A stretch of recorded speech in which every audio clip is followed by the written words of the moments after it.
Matt, today we're going to explain the difference of de-indexing and deleting. And often when we're making our videos, we just generically talk about, a removal, or we're going to delete this or delete that. But there's a nuance in between these two, right? And today we're going to explain kind of what the difference is. And let's start with de-indexing. Can you just explain what is a de-index? So de-index is when the link, the news article, mugshot, whatever the site is, it still exists at its source, but it won't be showing up on Google at all. Pages 1 through 1,000, any search keyword, you can search Mike's Munter arrest from Seattle, 1993, and and it won't be there. You can get as specific as you want, and it'll be nowhere to be found on Google. It won't necessarily affect Yahoo Bing because they have different algorithms. So Yahoo Bing are the same. It's a different process. Depends on the client's budget. Typically not worth it. Usually a little extra add-on. But when we talk about de-index, it's usually implied just Google. Okay, I'd like to first say that I don't live in Seattle and I've not been arrested. So, but I appreciate the example. But so de-indexing, if I'm not mistaken, that is really the process of the webmaster going in and adding a little bit of code to a page of a website Correct. to hide it from search engines, correct? Correct. Or the alternative is you go through Google and you fight your case with Google in whatever manner, and Google pulls it down on their own accord. Okay, but a de-indexing typically is something that is handled by the owner of the website or the webmaster, right? Not necessarily. These removal guys we use, they do things de-index, and it's usually bypassing the webmaster. But if you wanted to de-index a website, there was a story about the government made TurboTax release free information on doing your taxes yourself, and they put a de-index code on purpose because they want people to find it, even though they got in trouble. So some webmasters, yes, do it themselves where they don't want someone to find something. Maybe it's a private club information, what have you. The way we're doing it when it pertains to negative information, yeah, sometimes we pay off these owners of sites and they'll de-index it. And the reason they do it as a de-index rather than removal is because the person who posted it will still think it exists. And they won't go out and get revenge and be like, oh, the owner of XYZ site takes bribes. And, it's a big shitstorm. So de-index can be through the webmaster, but can also be through Google. And through our removal guys, it kind of go either way, the strategy. Right, right. And so just to wrap this first part up, a de-indexing means that the page still exists.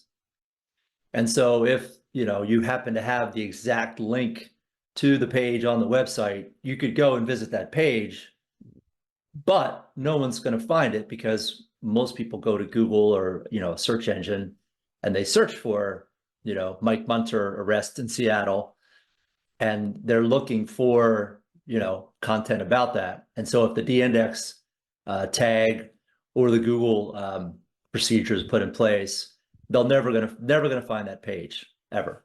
Correct. Gotcha. So that's why we call it a deletion, because effectively it is a deleted. It looks like it's deleted in Google. Yeah, exactly. Okay. Now let's get on to the second part, which is what is deletion? What is removal? So deletion is the page is gone. If you go to the page, it'll say 404 error, page not found. It'll redirect to the home page. It just doesn't exist anymore. It's plucked out. And as a result, it's removed from Google, Yahoo, Bing, all search engines, and removed from the source. Full removal has to be done through the webmaster, can't be done through Google or search engine. So typically that strategy for removal is less common. Usually our removal guy does it through a de-index, but sometimes it is a full removal. We charge the same price either way. It's kind of an added bonus if it's a removal versus a de-index, but everything we sell for removals is always a de-index at the very least. Gotcha. So removal is just completely gone. Usually in a week or two, it sort of falls out of the Google search results. So you can actually speed up the process if you know how to utilize the outdated content tool. Mhm. It's free, it's easy. You just tell Google to crawl the site in 24 hours. It's pulled down off Google. Yahoo, Bing, their tool never works. So Yahoo, Bing takes them a week or two to realize it.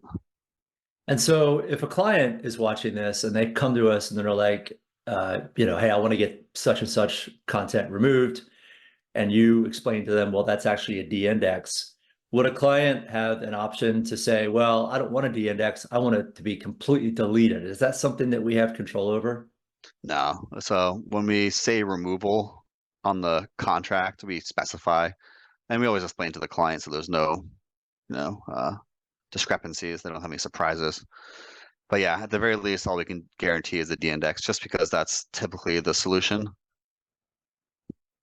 Right. Okay. Well, I think that's a pretty good explanation. Did we cover everything? Yeah. Sometimes it will be a removal. Really depends on the site. Like some of these extortion sites, it'll be a removal. But typically when it comes down to news articles, court records, it's a D-index.